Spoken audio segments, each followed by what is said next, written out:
안녕하십니까. 뉴스데스크 강원입니다. 강릉의 가뭄 사태가 연일 최악의 상황으로 치닫고 있습니다. 아파트 단지마다 시간별 단수에 들어갔고 마트에는 가뭄 필수템까지 등장했습니다. 강릉시는 최악의 가뭄 상황 해소를 위해 24년 만에 도암댐 물을 받기로 결정함에 따라 하루 10,000톤의 원수가 추가 확보됩니다. 배현환 기자가 보도합니다. 강릉의 한 생활용품 판매점. 상점 앞에 대형 물통과 대야, 이른바 가뭄 필수템이 등장했고 구매하는 손님들의 발길이 끊이지 않습니다. 아파트를 중심으로 단수 조치 등이 시작되면서 이를 대비하기 위한 겁니다. 강릉에 물이 부족해가지고 식수랑 이제 생활용수가 부족해서 지금 물을 좀 끌어가려고 지금 물통을 사러 나왔습니다. 오봉저수지 저수율 10% 붕괴를 눈앞에 두고 물 부족 상황이 최악으로 치달으면서 강릉시가 결국 도암댐 도수관로 물을 받기로 최종 결정했습니다. 강릉시는 시험 방류를 마친 뒤 오는 20일쯤부터는 도암댐 도수관로의 물 10,000톤을 매일 공급받는다는 계획입니다. 도암댐 도수관로에서 물을 남대천으로 흘려보내면 이를 취수해 직접 홍제 정수장으로 보내는 방식입니다. 환경부가 도수관로 수질 검사를 마쳤고 강릉시도 막바지 생활용수 적합 여부를 확인할 계획입니다. 10,000톤이 내려오면 10,000톤이 더 채워지게 만들어서 그걸 검증위원회에서 계속 수질 검사를 하고 만약에 수질이 양호하다고 판단될 경우에는 우리 가뭄이 해소될 때까지는 계속 받을 예정입니다. 도암댐 물까지 확보하게 되면 강릉 시민이 하루 쓰는 양의 절반을 조금 밑도는 하루 37,000톤의 생활용수가 확보됩니다. 강릉 남대천 하천수와 도심지하 유출수를 통해 하루 11,000여 톤의 수원을 확보했고 500대가 넘는 차량과 헬기 등을 통해 하루 15,000톤이 운반 급수되고 있습니다. 강릉 입구 쪽인데 거기서 이제 물을 받아다가 여기다가 이제 부는데 하루에 2에서 3회 정도 하고 있습니다. 108년 만에 최악의 가뭄 위기 속에 마른 천을 짜내듯 물을 아껴도 강릉의 주 상수원인 오봉저수지의 저수율은 하루 평균 0.2에서 0.3%포인트씩 추락하고 있습니다. MBC 뉴스 배현환입니다. 강릉 가뭄으로 아파트 단지별 물 사정에 따라 단수가 시작되면서 혼란이 현실화되고 있습니다. 취약계층이 많이 사는 곳에 하루 이상 물이 끊기는 일까지 발생했는데 대책도 없어 불안이 커지고 있습니다. 박은지 기자가 보도합니다. 바싹 마른 세면대는 물 한 방울 나오지 않고 변기물은 내리지도 못하고 있습니다. 있는 대로 물을 받아뒀지만 혼자서 걷기도 힘든 어르신은 상황이 막막합니다. 물이 안 나오니까 나는 화장실 찾아가거든요. 사실 몸이 아프니까. 근데 물이 안 나오니까 어떻게 해? 화장실에서 깡통 같은 거 넣고 받아가 버린다니까요, 지금요. 이 아파트 처녀 세대는 어제 오전 6시에 1시간 30분가량 물이 나오고 24시간 넘게 단수가 이어졌습니다. 당초 오전, 오후 2차례 물을 공급했는데 저수조를 다시 채우는 예정일 전에 물이 동났기 때문입니다. 관리사무소에서 거동이 불편한 노약자, 장애인 등 취약계층만 260세대가 넘는다며 긴급 급수를 요청했지만 그마저도 불발됐습니다. 저수조가 물이 부족하면 그래도 생존은 해야 되고 생명이 걸리는 부분이니까 입주민들 불편은 없겠다 그렇게 고지를 했단 말이에요. 위급한 사항은 전화하면 바로 열어주겠거니 생각을 하고 그렇게 했는데 대단지 아파트의 단수가 시작되면서 현장 혼란이 계속되고 있습니다. 돌봄이 필요한 취약계층의 경우 사실상 별도 대책도 없이 방치됐습니다. 단지별로 물 사용 시간도 여건도 달라 가사, 목욕 등 찾아가는 서비스 제공도 어려운 상황입니다. 화장실 기저귀 찾는 분들, 기저귀 안 차고 계속 이렇게 대변 실수, 소변 실수 하시는 분들, 요양사 선생님들이 그나마 와가지고 목욕을 시키고 케어하는데 여기는 욕조가 있는 시설이 없어요. 강릉시의 대규모 공동주택 저수조 공급 밸브를 중단하고 5일째. 현장의 사정이 천차만별인 가운데 정확한 사정을 파악할 수 있는 정보마저 제대로 나오지 않고 있어 혼란이 가중되고 있습니다. MBC 뉴스 박은지입니다. 강릉 오봉저수지 저수율이 0.3%포인트 하락해 오늘 기준 다시 역대 최저인 12%를 기록했습니다. 아파트별 자체 세대 단수 조치와 원수와 정수 공급이 지속되고 있지만 하루 7만 톤 넘는 생활용수 사용이 이어지면서 저수율 하락세가 지속되고 있는 상황입니다. 오는 13일 강릉 왕산면 일대에 비가 내릴 것으로 예보돼 있지만 가뭄 해갈에 도움을 줄지는 미지수입니다. 강릉원주대가 가뭄 장기화에 대비해 단계별 대응에 나섭니다. 강릉원주대는 단수까지 4단계 대응 체계를 마련하고 학생과 구성원, 학부모들의 혼란이 없도록 단일 정보 공유 채널을 마련해 운영한다고 밝혔습니다. 앞서 대학은 해람 스포츠 콤플렉스 수영장 폐쇄, 교내 분수대 시설과 샤워실 사용 중지 등을 시행했고, 강릉 학생생활관은 재학생 기준 1인당 하루 2리터 생수를 제공하고 추가 확보 방안도 마련 중입니다. 수억 원에 달하는 고액 뇌물 사건이 발생한 평창군에서는 청렴도를 높이기 위한 다양한 청렴 시책을 펼치고 있습니다. 추락한 행정 신뢰를 회복할 수 있을지 주목됩니다. 권기만 기자가 취재했습니다.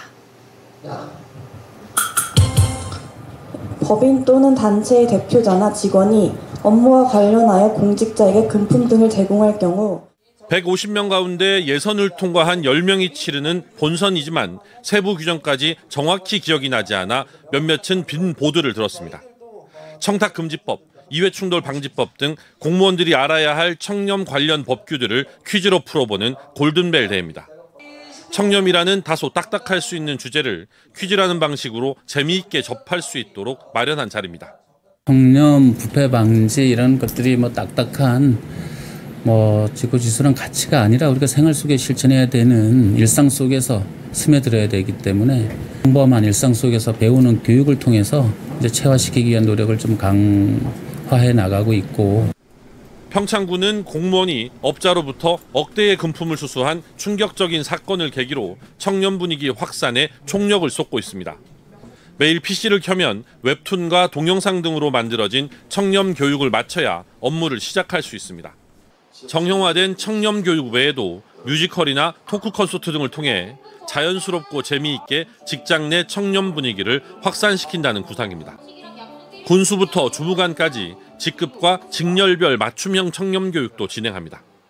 주민들에게 신뢰받고 또 공정하고 또 지역 주민들에게 또 약속을 어기지 않고 또 지역사회가 더 밝고 명랑한 사회가 될 수 있도록 우리 공직사회가 앞장서서 더 노력하겠다는 말씀을 드리겠습니다. 이번 뇌물 사건을 통해 직원들의 자정의식과 청렴 의지가 매우 높아져 있는 것도 평창군 청렴 분위기 확산에 긍정적으로 작용하고 있습니다. 수억 원에 달하는 거액의 뇌물 사건으로 추락한 평창군의 행정 신뢰도를 다시 회복할 수 있을지 주목됩니다. MBC 뉴스 권기만입니다. 얼마 전 영동고속도로 대관령 휴게소에서 고령 운전자가 몰던 차량이 식당을 덮치는 사고가 있었습니다. 이처럼 고령 운전자 교통사고가 전국적으로 급증하는 가운데 실제 어르신들의 운전 능력을 점검해 보니 잘못된 운전 행태가 한두 가지가 아니었고 아예 시험에서 실격당하는 경우까지 있었습니다. 김준겸 기자가 동행 취재했습니다. 연습 주행을 시작하겠습니다. 50년 무사고 경력의 74살 어르신이 트럭 운전대를 잡았습니다. 운전 능력을 점검하기 위해 면허 시험장을 찾은 겁니다. 자신 있게 출발했지만 1분도 채 되지 않아 신호를 위반했습니다. 실격을 하셔갖고 저거는 이제 더 이상 안 맞아요. 네. 신호 위반으로 실격되셔가지고. 이어진 T자 코스에서도 주차를 시도하다 경계선을 밟아버렸습니다. 신호등을 안 보는 거예요. 안 하다가 하니까 미숙에서 약간 서투르게 되네요. 칠순을 훌쩍 넘긴 다른 어르신은 엑셀과 브레이크를 헷갈려 따끔한 지적을 받았습니다. 방금 전에 이제 당황하셔서 나중에 실제 운전하시거나 할 때도 브레이크랑 악셀 이거를 혼동하시면 안 돼요. 그건 안 되지. 또 방향 지시등과 와이퍼 레버의 위치를 혼동하기도 했습니다. 어르신들은 아무래도 신체가 노화가 되다 보니 순간적인 판단이 조금 늦게 반응이 오는 경우가 많기 때문에 고령 운전자들이 실제 도로에 나섰다가 사고를 일으키는 경우가 급속도로 늘고 있습니다. 2022년부터 지난해까지 3년간 65세 이상 전국의 고령 운전자 교통사고는 11만 6천여 건으로 매년 늘었고 2천여 명이 목숨을 잃었습니다. 지난 7월 31일에는 춘천 백양리의 한 도로에서 승합차가 나무를 들이받고 넘어져 69살 운전자와 66살 동승자가 숨졌습니다. 어르신들의 면허증 자진 반납을 유도하기 위한 운전 능력 점검 프로그램이 확대되고 있지만 고령 운전자 스스로 운전 능력을 점검할 수 있는 기회를 드림으로써 교통안전에 대한 경각심을 되돌아볼 계기가 되었으면 바랍니다. 여전히 고령 운전자 면허 반납률은 연간 2%대에 그치고 있습니다. MBC 뉴스 김중겸입니다. 국도 7호선 삼척IC 교차로 개선 사업이 모두 마무리됐습니다. 삼척시는 지난해 3월부터 90억여 원을 들여 해당 구간 인근 아파트와 종합운동장 앞에 교차로를 추가하고 신호체계를 갖춘 평면교차로와 회전교차로 등을 새로 만들었습니다. 또 국도에 있는 횡단보도 대신에 방범시설을 갖춘 지하보도를 만들어 보행자 안전을 개선했습니다. 강원도가 부산 부전역에서 출발해 삼척, 동해, 강릉 등 동해안 주요 관광지를 잇는 동해선철도 기반 해양관광 상품을 출시했습니다. 상품은 당일형과 1박 2일형으로 구성되며 환선굴, 무릉변류천지, 도제비골 해랑전망대 등 지역 대표 명소와 함께 전통시장 식사, 목공체험 등 지역 관광 상품을 결합해 지역 주민이 직접 안내하는 체험형 여행으로 기획됐습니다. 상품 예매는 오늘부터 코레일 홈페이지와 네이버 스토어, 바웃들 등 다양한 온라인 채널에서 할 수 있습니다. 한편 동해선 개통 이후 지난 7월까지 118만 명가량이 이용했으며 이 가운데 25만 명이 강원도로 유입된 것으로 나타났습니다. 지난달부터 속초에서 북방항로 운항을 시작한 GNL 그레이스호가 오는 15일 속초 지역 사회단체 관계자들을 상대로 선상 투어 등 항로 설명회를 개최합니다. 속초와 러시아 블라디보스토크를 잇는 속초항 북방항로 카페리는 주 1회 중고차 100여 대를 수송 중이며 이달 초부터는 여객 탑승도 시작했습니다. GNL 그레이스호는 승객 500명과 6m짜리 컨테이너 150개, 차량 350대를 수송할 수 있는데 내년부터 승객 수송과 운항 횟수도 주 2회로 늘린다는 계획입니다. 한편 속초항 북방항로는 지난 2000년 4월 동춘항운 여객선이 중단과 재개를 반복하다가 9년 만인 2023년 11월 운항 재개 이후 4개월 만인 지난해 2월 운항이 중단됐다가 지난달 다시 새로운 선사가 운항에 나섰습니다. 정선군의 2025년 제3회 추경 예산 규모가 2회 추경 대비 611억여 원 증액된 7,030억여 원으로 확정됐습니다. 주요 현안 사업을 보면 신도로망 구축 48억여 원, 사북 도사곡교 재가설 10억 원, 대상포진 예방접종 약품 구입 2억여 원, 사북, 부평, 열양 임계 임대주택 건립사업 120억여 원 등입니다.